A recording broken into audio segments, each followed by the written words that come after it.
You should sit somewhere else. I believe this is my assigned seat.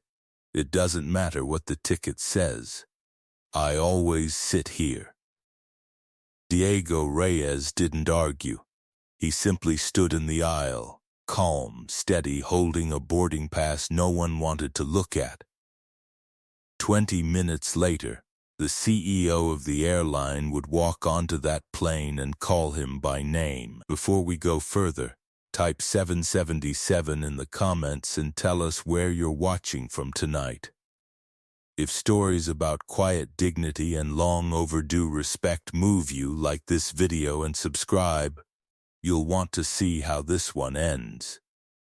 Diego Reyes grew up in a fishing barangay outside Cebu. In a house built from wood his father had salvaged piece by piece over 20 years. His father, Mang Tino, worked the boats before sunrise and mended nets after dark, and no matter how little the sea gave back, he never once raised his voice at it. When Diego was 9, his father handed him a small brass compass, dented at the rim, the glass scratched from decades in a fisherman's pocket.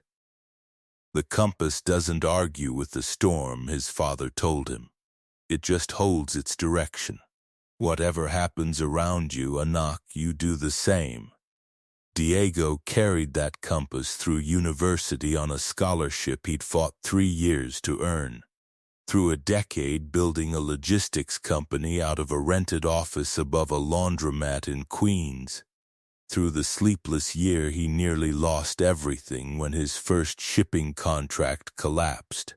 He carried it into boardrooms where he was the only person who looked like him, and into airports where gate agents sometimes asked to see his ticket twice.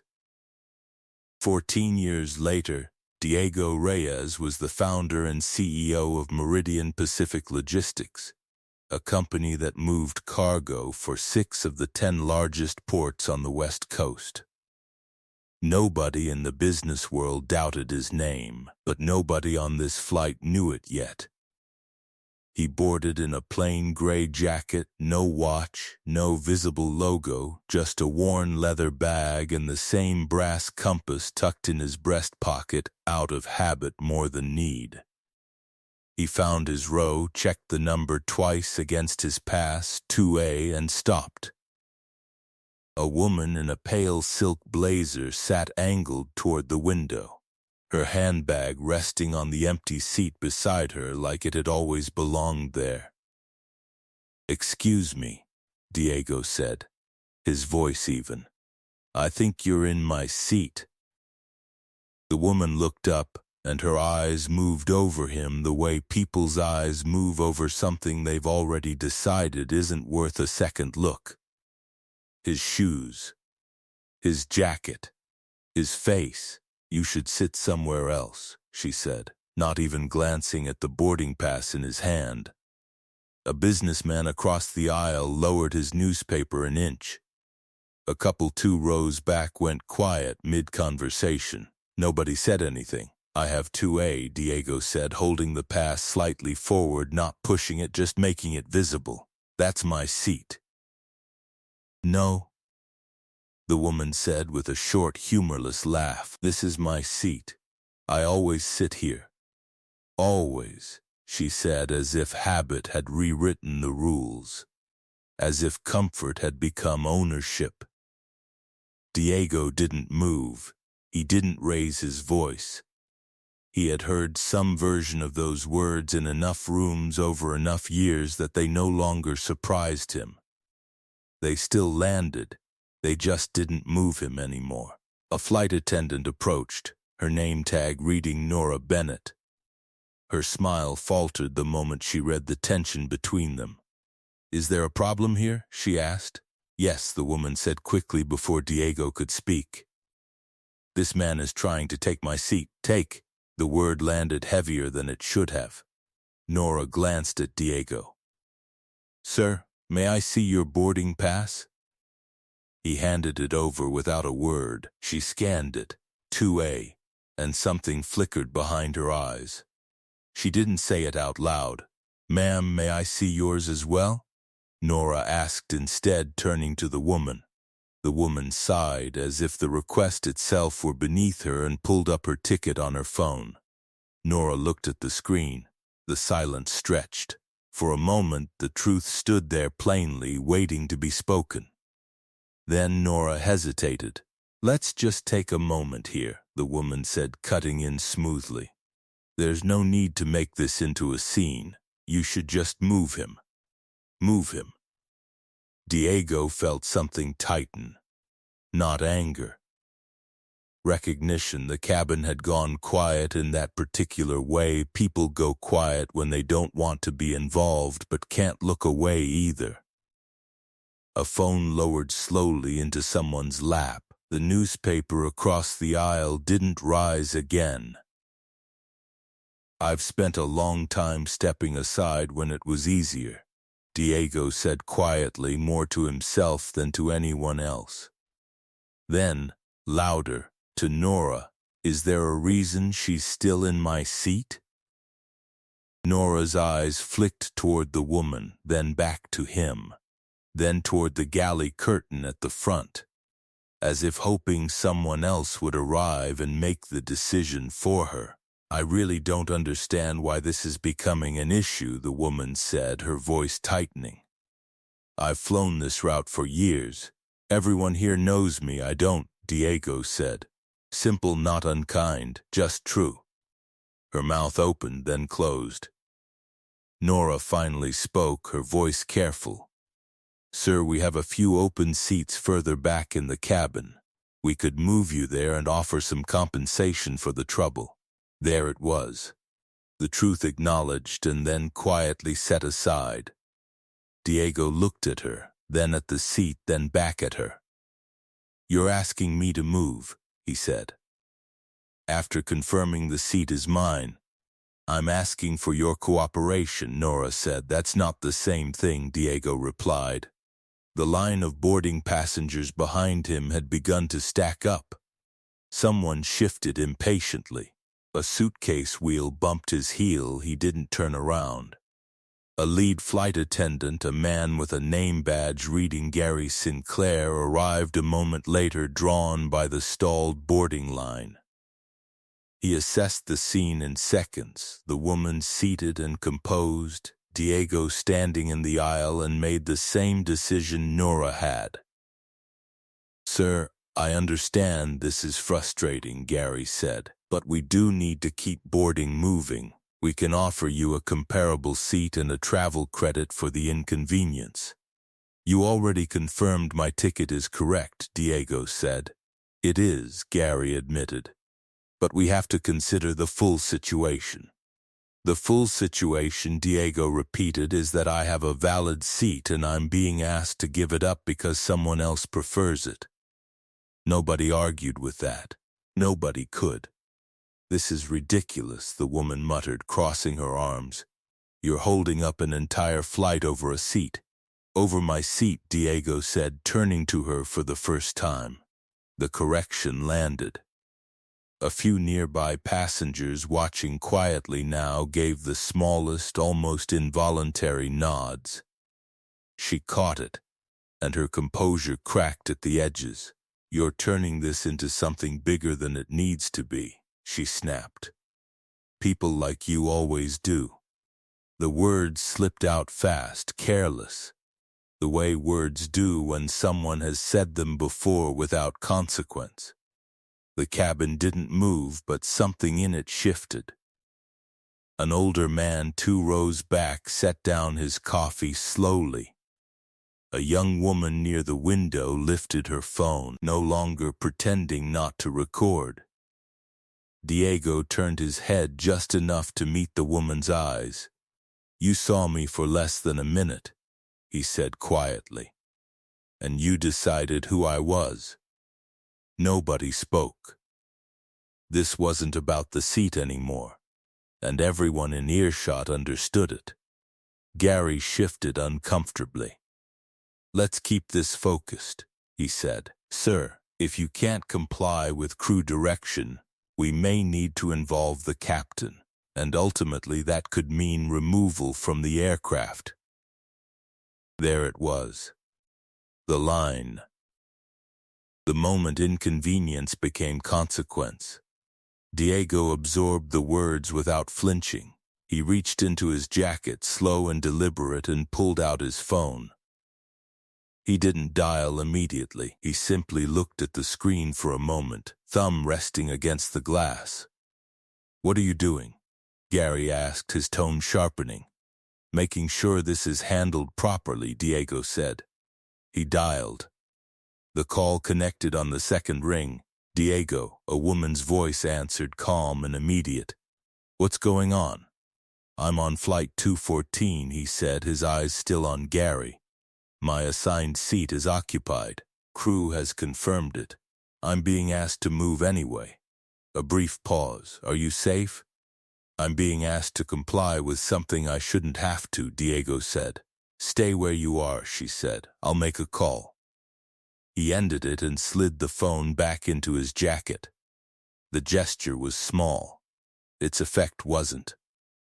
The pressure in the cabin had shifted direction, no longer pressing down on him, but spreading outward, uncertain where to land. The captain arrived a few minutes later. Captain Elena Cho took in the scene quickly. Diego standing, Gary beside him, the woman seated and rigid. "What's the situation?" she asked. Gary explained, careful and clipped. Passenger declining to comply with crew direction regarding a seating conflict. Captain Cho turned to Diego. "Sir, is your ticket for this seat?" "Yes," Diego said. 2A, she checked with Gary. Confirmed, she checked the woman's ticket. 3C, the truth stood there again plainly for the second time that morning. "Ma'am," Captain Cho said, turning to the woman, "your assigned seat is 3C. For one brief moment, the situation could have ended cleanly. It should have. Instead, Captain Cho hesitated, glancing at the growing line of delayed passengers, the tight departure window, the small convenience of avoiding conflict. "Sir," she said, turning back to Diego, "I'd like to ask you to accept an alternate seat so we can proceed with departure." The cabin seemed to hold its breath. The truth had been spoken and then quietly stepped around. Diego didn't answer right away. He simply asked, "So you're confirming I'm assigned to 2A? "Yes, and that she isn't." A pause. "Yes, and you still want me to move?" Captain Cho didn't answer immediately, because there was no way to say it that didn't sound exactly like what it was. Finally, she nodded. "Yes." The woman in 2A exhaled, relief flickering across her face. Diego almost smiled, not because it was funny, but because it was familiar. This was the moment he had seen coming from the start, when truth was acknowledged and then set aside anyway. A staff member appeared at the cabin door a moment later, leaning toward Gary and speaking quietly. Too quiet for most of the cabin to hear.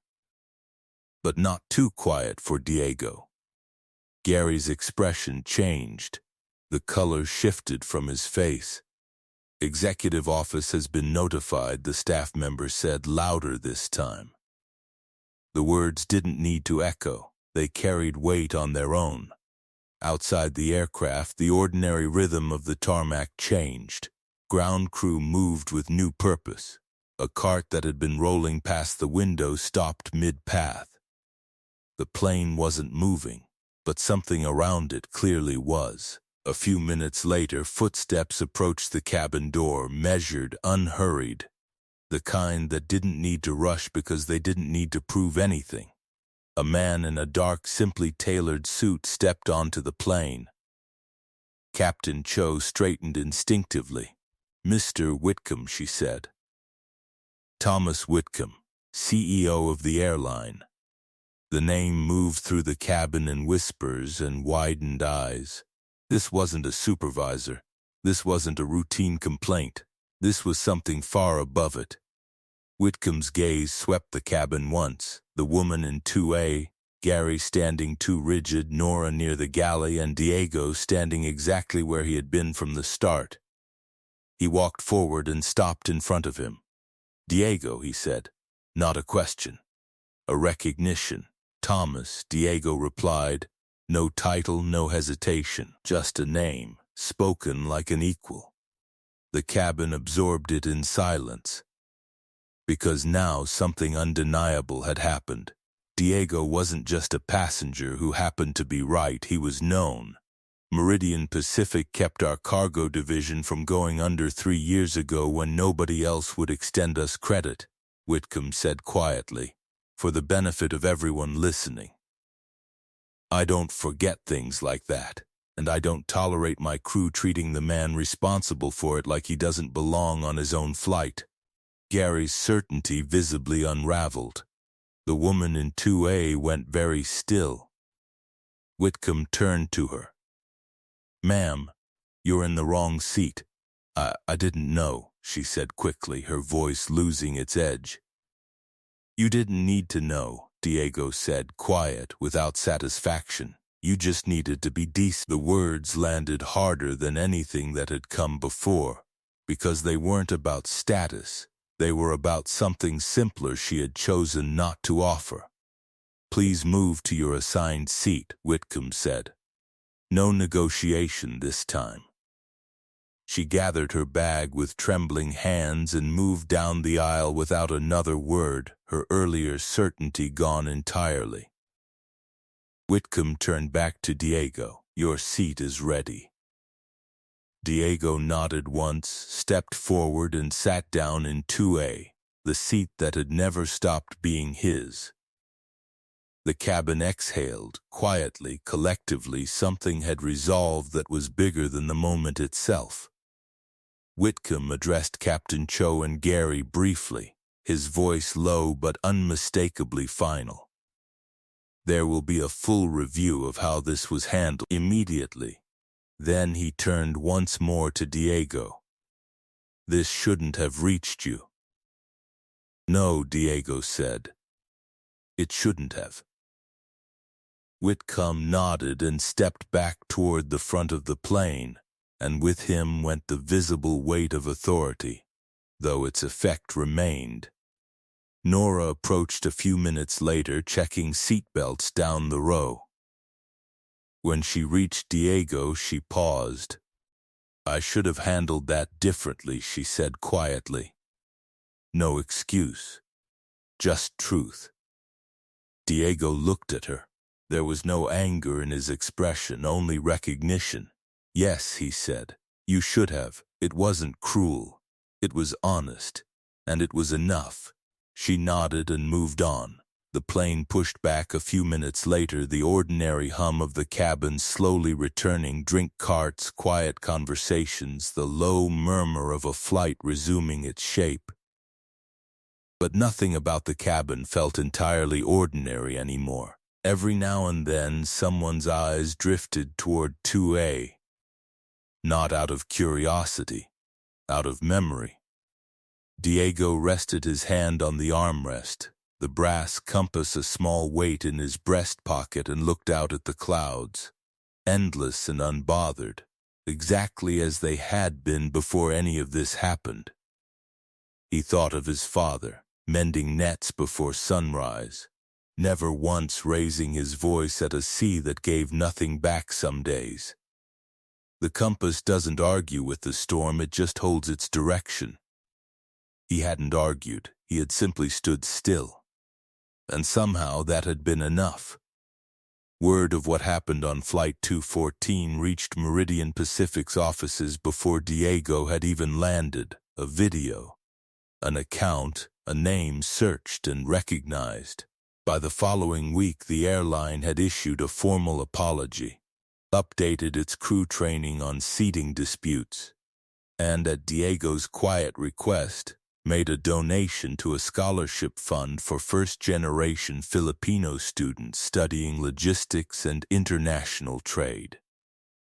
The same kind of scholarship that had once put a boy from a fishing barangay through university. Nora Bennett requested a transfer to the airline's customer advocacy team the following month. She said it was the only place in the company where she felt she was doing finally what she should have done that morning in the aisle. Diego never spoke publicly about the incident. When a reporter eventually asked him about it, he gave only one line: "I didn't do anything except refuse to disappear." Before I end this story, I'd like to leave you with this. We are taught that respect is something people earn through titles, through wealth, through the visible proof of who they are. But real dignity has never needed permission to exist quietly in a room. It simply stands still and waits for the truth to catch up. You cannot always know from a single glance who is standing in front of you, but you can always choose how you treat them before you find out. If this story moved you, share it with someone who needs it today. Like this video, subscribe to this channel, and we'll see you in the next story.